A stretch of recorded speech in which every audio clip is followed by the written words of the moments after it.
Hello and what is going on today, guys? Tomcat here and welcome back to Forza Horizon 4. Now, yesterday I made a poll asking you guys what episode of Stock vs. Tuned you wanted to see next, and most of you voted for a Bugatti against a Mustang.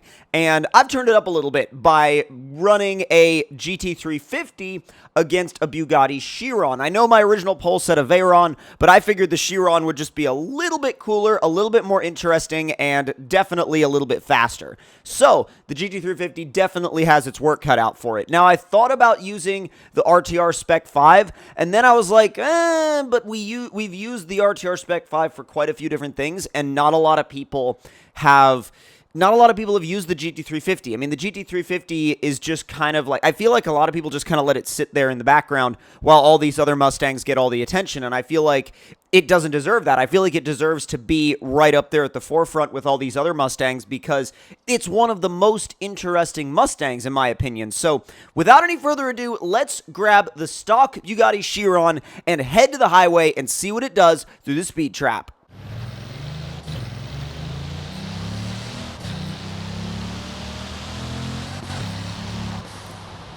Now, the Chiron almost has this industrial sound to it. Most of the Bugattis do. Most of the modern Bugattis do, because really all you hear is, you hear two things.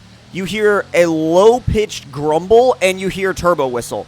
And it almost sounds like construction equipment, but not in a bad way. That's the weird way to describe it. It's got this really aggressive, low tone, but at the same time, it's a tone that you don't really get from any other vehicle. Like, this is, no matter what you think about Bugattis, they have a very unique sound, and you can't really argue that anything else sounds like a Bugatti Chiron, or a Veyron for that matter. But they're very interesting cars, and they definitely deserve to be looked at, and they don't deserve to be just skipped over just because they're I kind of almost call them like a little bit of a fanboy car. I mean, when I say fanboy car, They were kind of like the internet car for a long time, and then that kind of spawned a counterculture against them, and kind of the same way with GTRs, but just a little bit more, you know?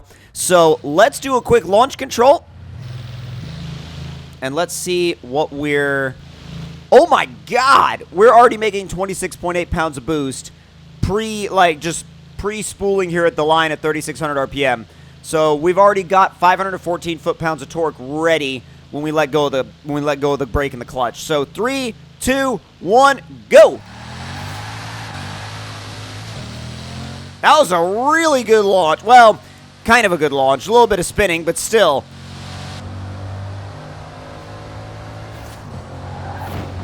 Oh god. Yeah, we're not gonna actually let ourselves hit anything. Come on! And there's 214 miles an hour, 214.1. So 214 for a stock car, that's pretty damn good. I mean, we've run some stock cars that are faster, but that's definitely up there. I mean, again, for stock, anything over 200 stock is a really, really, really fast car. And this thing is definitely a really, really fast car. So let's grab the Shelby GT350 now and see what it will do.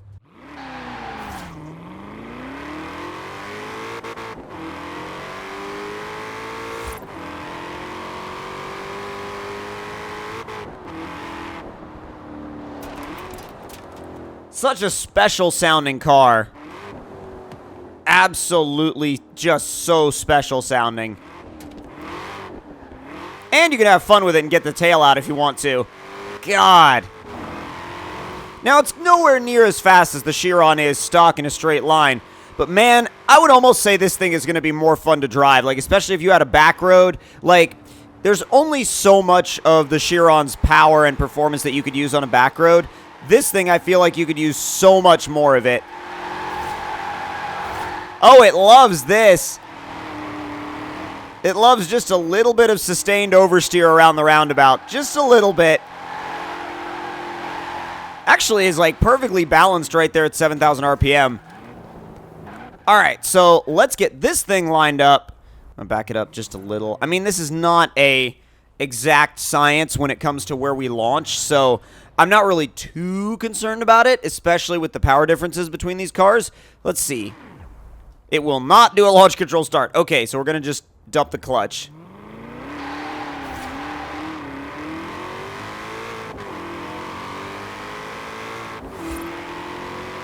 It goes pretty well, though, for what it is. You do have to shift it just a little slow, but that's just kind of something you have to get used to with some of these cars. And there's the speed trap at 165.2. So that's a pretty good speed. Not gonna lie, that's a really good speed. Not quite Bugatti Chiron territory, but we're going to hopefully hit Bugatti Chiron territory after we go and modify this thing. So let's head back to the garage and see what we can do after we throw some parts at it. And possibly some gearing tuning. Alright, so first off, let's see about doing some weight reduction. And then after that, let's see. Sport Springs race suspension. And wow, they actually let you upgrade the brakes. I figured this thing would already have, like, technically have race brakes, especially since it's the 350R. So,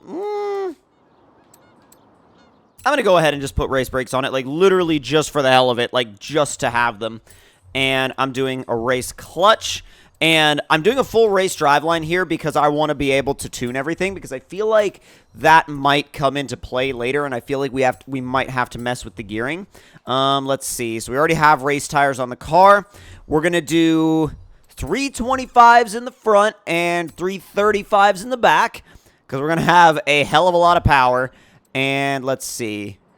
Wow, those will go out a good ways. I'm just going to put them out just by one, like just by one step. Yeah, that's like perfectly flush. So I'm not going to put them out any more than that. And then let's see. Aero-wise. Oh, that's interesting. I guess that's like the normal GT350. And then you have like your 350R front splitter, I guess. Yeah, okay, that's interesting. So you can make it a 350 instead of a 350R if you so wanted to do that. So definitely going to be twin turbos on this car.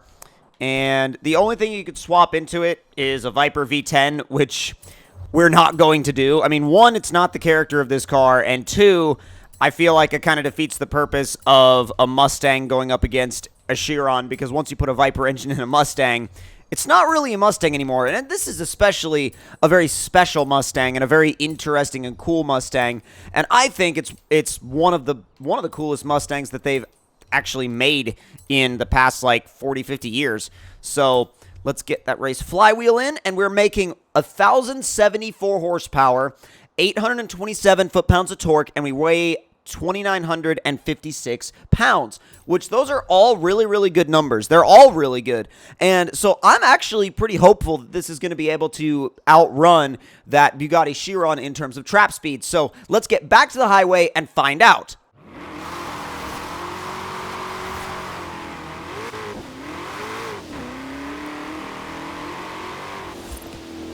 So I expected this car to be a wheel spin animal, but it's actually not that bad. You're going to get some wheel spin in second, but if you modulate it, you'll be fine. And not only that, but once you hit third, I mean, unless you're going sideways and you deliberately ask for wheel spin, like if you're going in a straight line, you're not going to get it. I mean, the gears are really long, and of course the engine revs really, really high, so that's part of the reason why you're not going to have to deal with that, not going to have to deal with the wheel spin as much. I mean, you still have to deal with it, but you've got more room to breathe, basically, with your long gears and your high rev limit. It's actually really controllable going sideways, too. Really, really controllable. Now, it should be able to do a boosted launch, but I doubt that's going to actually help it at all. Dude! We're at 2,900 RPM and we're already making 19 pounds of boost. That's ridiculous. 3, 2, 1, go. Oh my god, it's still wheel spinning. Come on. God, those shifts!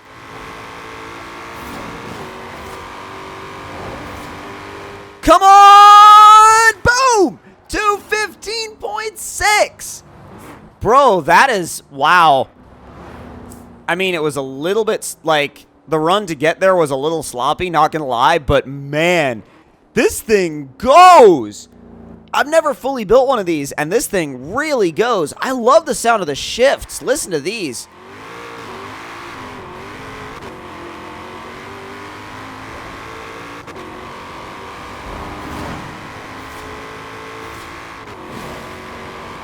Crazy. Absolutely nuts. And it's also a flame show once you let off. Such a crazy car. I mean, there really aren't that many cars like this, and I think we should appreciate the ones that we have while we have them, meaning we should definitely appreciate this. Whoa! Whoa! He came out of the ground. Holy crap, that was out of nowhere. Oh, God. It's just such an insane car, and having driven a GT350 in real life, not a GT350R, but a normal GT350, I can tell you that they are something special. Not just in this game, but in real life for sure. An absolutely, absolutely special car, and it definitely got to the performance level that I was hoping it would. So, if you guys enjoyed this episode of Stock vs. Tuned, make sure to leave me a like. Let me know in the comments below what you guys thought of it, and if you're new to the channel, make sure to subscribe for more, and I will see y'all next time.